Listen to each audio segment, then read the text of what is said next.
Yes, sir. Yeah. Clear? So inside parking, technically, it's just in the road on the side, right? But when you say outside parking, it's not anywhere on the road. It's outside of the road. Clear? Opo. It's not taking any space in the road. Clear? So you cannot say it's on the side of the road because it's not technically on the road.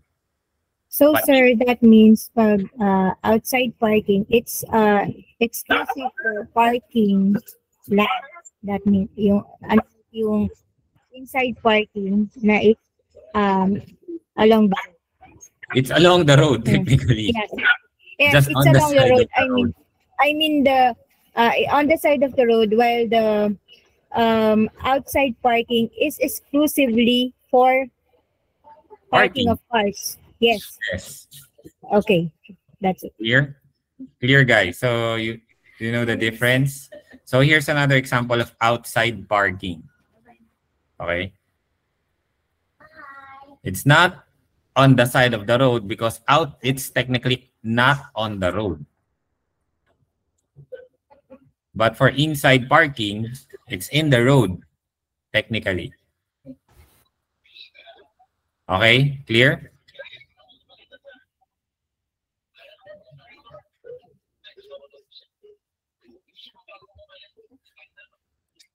So whole parking lots are tagged as a parking lot. So there are three parking scenarios: a parking lot, an outside parking, and an inside parking. Clear, guys? Yes, sir. Okay, so let's check this one. So this one was tagged as a long driveway. Good. Long driveway. So what makes the difference between a long driveway and a driveway? What's the difference, guys? For easy, yung long driveway, it's long. And driveway is how many ano lang. So it's a short one. Driveway is like the entrance between two features like residential or road. Just a short road lang siya. Yes. Okay.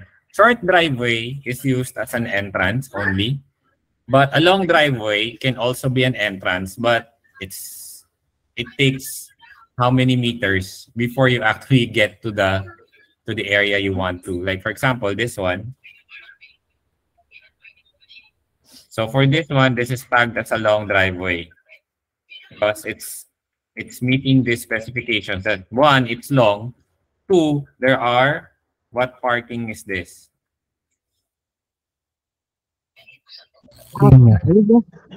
What kind of parking is this, guys? Outside parking. Outside parking. Okay, so this one is wrong. So, Sir, hindi siya overlap, sir, sa sidewalk. no, it's not gonna cause an overlap. So you have to switch on and off so you can draw your driveway that connects to the road because the driveway has to connect to a road, right? For this one.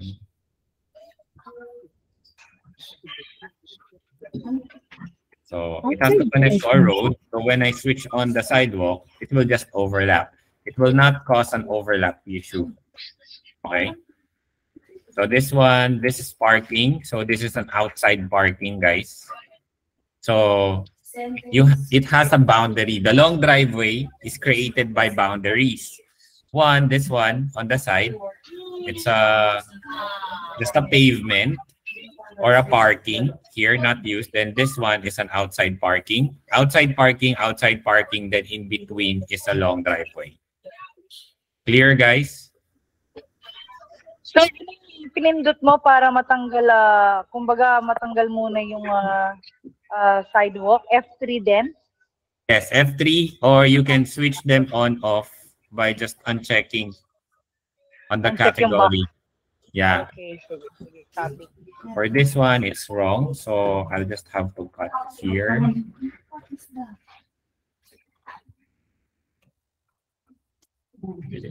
So I have to cut here.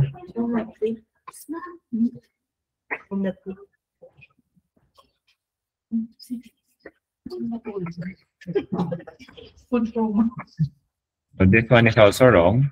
So I just have to cut. I can actually do it.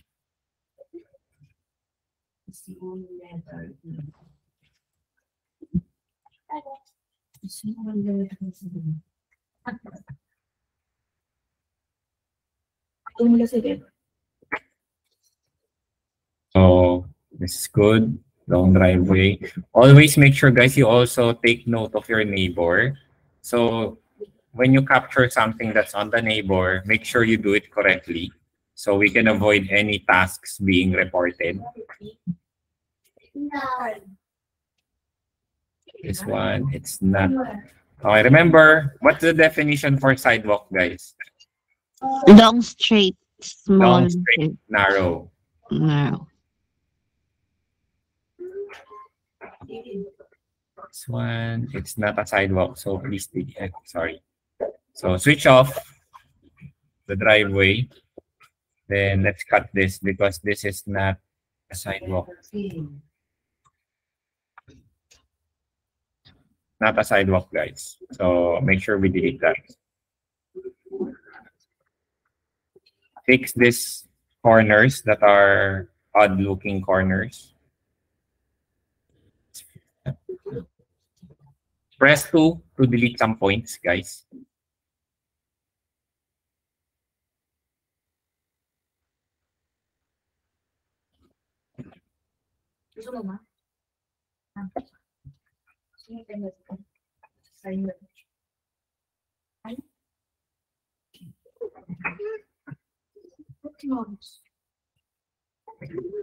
Let's check.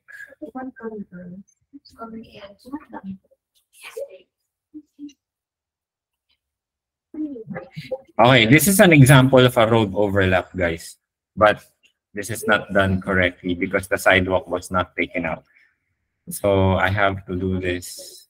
Is there another sidewalk? Yeah, there's a sidewalk here also. So I have to fix this. So let's fix this one. So we have to cut here.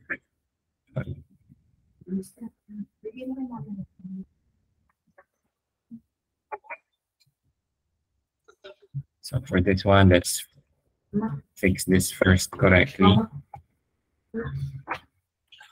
So this is an example of using road overlap. Road. Okay. Merge. Okay, so it's still a straight line. So again, the sidewalk has to be fixed also in this side.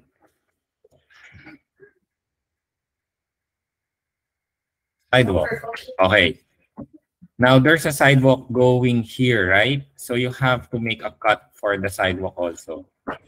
So sidewalks going straight. So T. Follow this point here. So that's my sidewalk here. Okay, so the sidewalk goes under. So there's only one layer. There's only one cover. So what I will do to make this two covers is Control V. So there's two. Click one. Change the sidewalk. Shift, click, then press N. So this is now a sideway and road overlap. Okay, sideway and a road.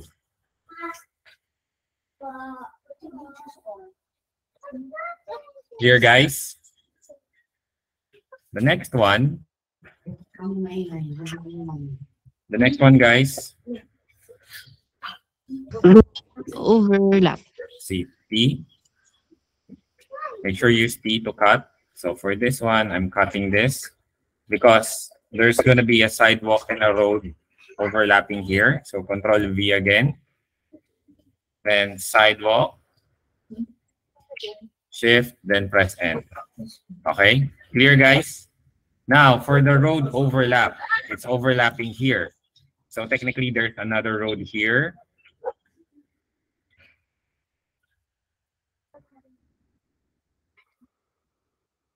So cut here, then choose road overlap. Did you get it, guys? Yes po. Okay, next for this one.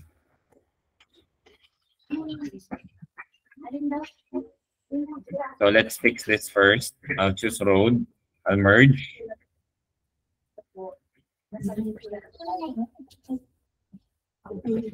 Okay, so separate the bridge, and there's a long driveway here. So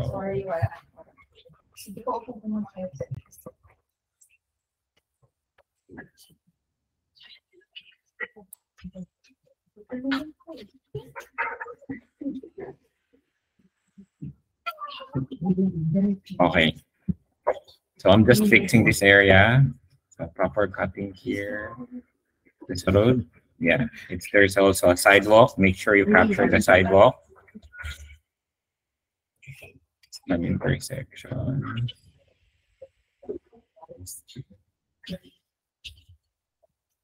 Okay. See?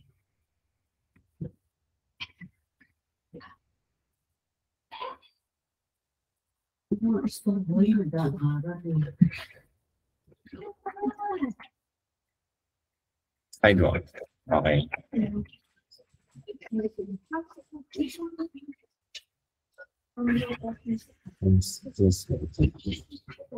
So what I will do, follow closely, guys. Make sure when you cut, you still go to the other side, so you can make sure you're capturing it exactly as it is. Then use road overlap. Here, for this one, there's an intersection. This is a long driveway. I don't know what's the size, so let's capture the long driveway. Use E.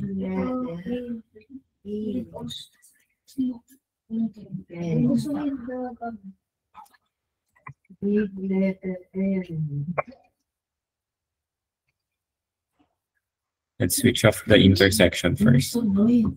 For the sidewalk, sorry.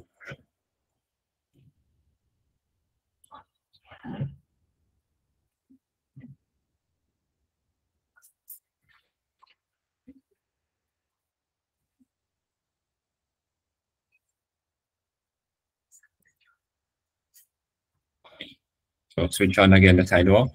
There, okay.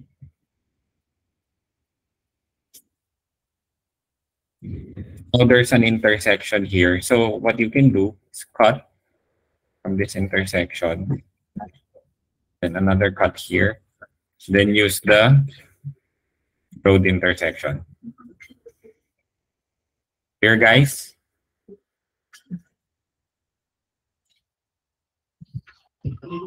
Any questions?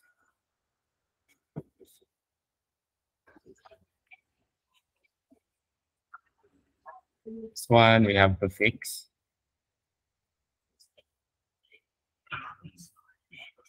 Too wide. So definitely not how a sidewalk should look like.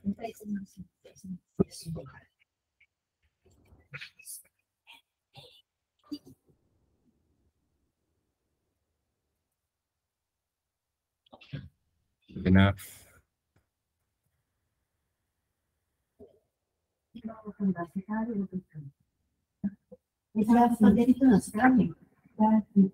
All right, looks good.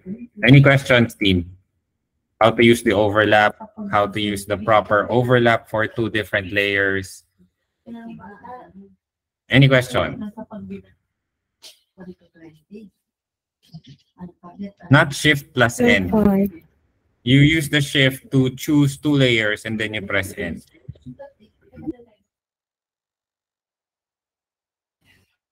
Questions, guys? Concerns?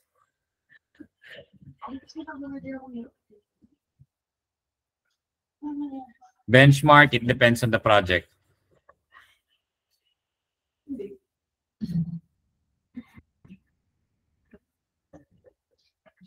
So those are just some of the basics, guys. But I expect you guys to also watch all the videos, review the training material, so that you can also get a head start. Okay?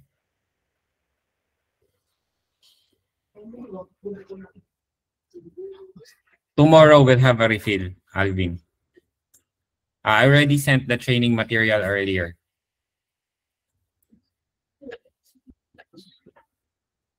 For those who are late, guys, please go through the training material, okay?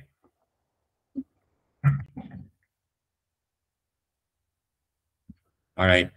None, no attendance. Thank you, guys. Good day. Thank you, Thank you, sir. sir. Thank you, sir.